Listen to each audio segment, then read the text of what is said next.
Welcome to the debate.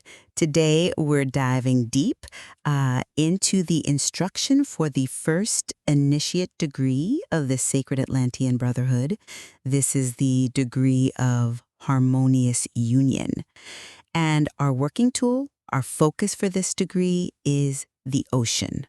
Right, and the source material, it really lays out this powerful idea that the ocean is infinite consciousness itself, vast, eternal, unbroken. This is what the ancients apparently called Atlantis, this living field of awareness. Exactly. And the sinking of Atlantis, as we're told, wasn't a physical event so much as a forgetting, a cosmic forgetting, really.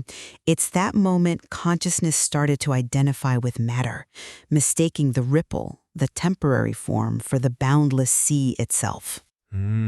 So the essential question for any initiate aiming for harmonious union, which is really the rising of Atlantis within, becomes, how do we best achieve this?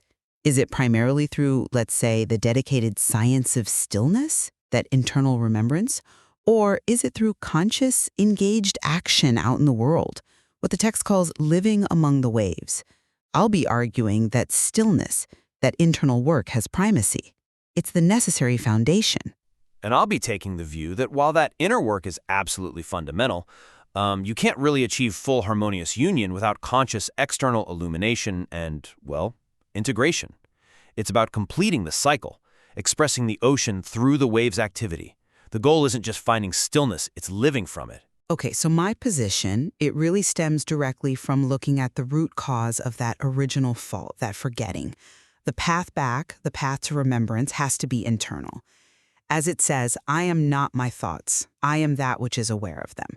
So the initiate's very first step must be establishing that deep, infinite stillness that lies beneath the surface of the restless mind, the restless sea. The text is pretty unambiguous here. The ocean is not disturbed by the waves. That implies true mastery means becoming fundamentally unmoved, yet deeply alive. This science of stillness, and we find it practically in things like focusing on the pause between breaths, that's the direct doorway. If we try to bypass this, if we rush towards action before securing this inner ground, we just risk getting tangled up again in the very illusion of separation we're trying to overcome. The aim is to realize, deeply realize, I have always been the ocean. That's a strong case for stability, I grant you. But I'd argue that focusing only on stillness kind of mistakes the means for the end goal.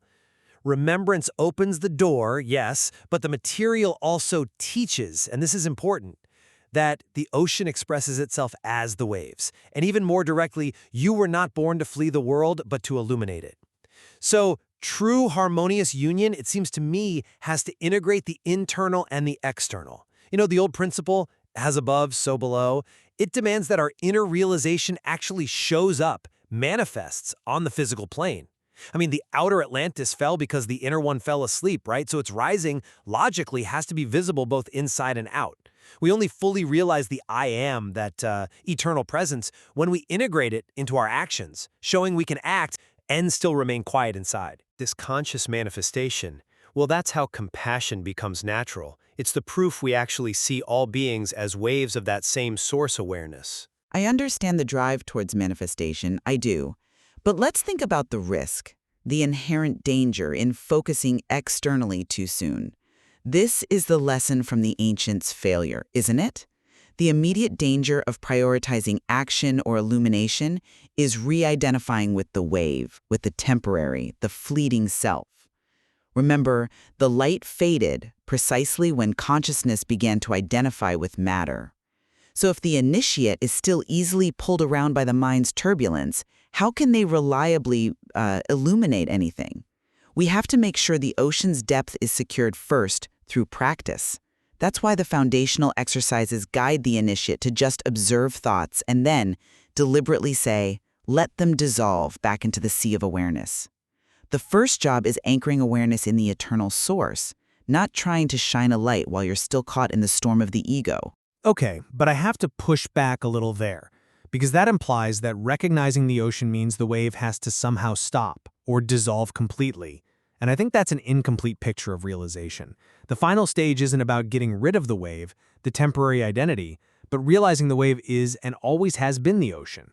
Stillness gives you the stability, sure, but action provides the proof. The text mentions the cosmic reflection, this necessary cycle where the infinite expresses itself in form to experience itself. I mean, even our physical body, mostly water, echoing the tides, carries this memory. If the initiate just stays withdrawn in internal stillness, they're sort of failing to complete that cycle of expression. They're inhibiting the cosmic reflection. The real proof of awareness isn't no action, it's action performed without attachment, without identification. Let's pivot slightly to the mind itself. Its natural state, the text says, will demand movement, attention, distraction. It's inherently a restless sea, loves noise, loves analysis.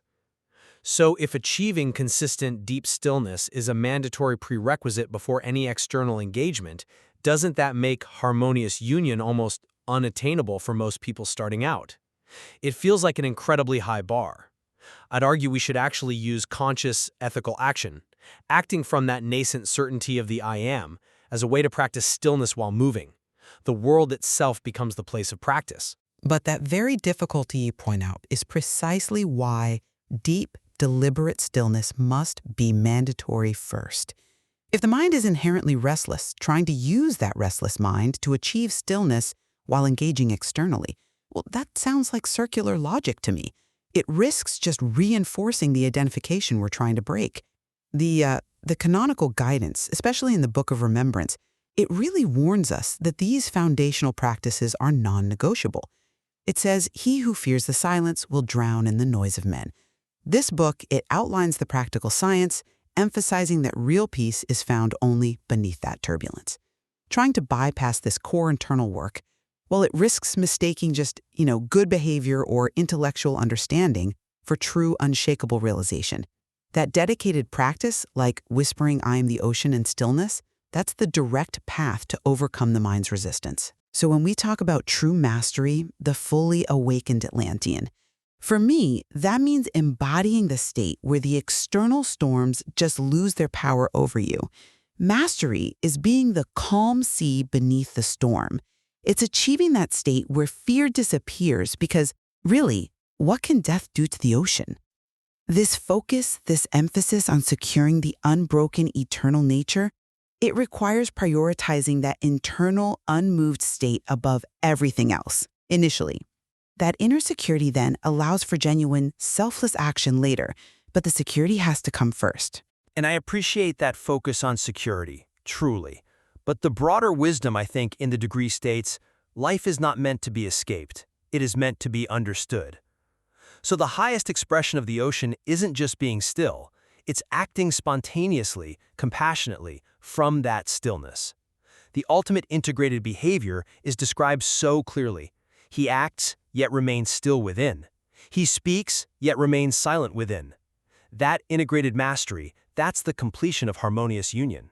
It's the living proof that the wave and the ocean are consciously one, allowing that source awareness to fully illuminate and express itself, even here in the dense physical world. So to summarize my view, true harmonious union for the initiate, it begins and it's sustained by reclaiming that memory of the ocean, primarily through the deliberate science of stillness.